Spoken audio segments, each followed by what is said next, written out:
Setelah sukses di industri musik, Mayang adik Vanessa Angel saat ini melebar sayap ke dunia akting. Mayang adik Vanessa Angel saat ini didapuk menjadi pemeran utama di salah satu film layar lebar. Film yang diperankan oleh Mayang ini adalah film genre horor bertajuk Kajeng Kliwon karya sutradara dan produser Mimi Jagon. Mayang yang didapuk jadi pemeran utama dalam film ini pun mengucapkan terima kasih pada produser lantaran sudah mempercayainya.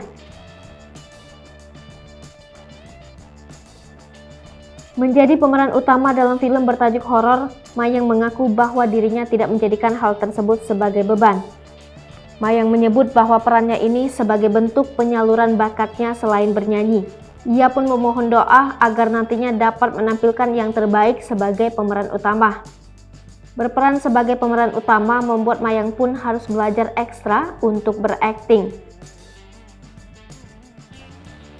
Ia pun memulainya dengan menonton film horor agar mengetahui gambaran bagaimana perannya nanti.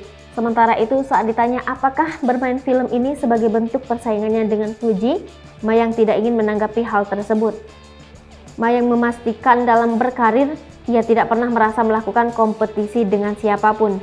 Hanya saja Mayang tidak mau terlalu percaya diri bahwa dirinya lah yang lebih baik dari siapapun termasuk dengan Fuji.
Hai pemirsa Sri Popo TV, jangan lupa komen, like, dan subscribe, serta tonton terus berita-berita terupdate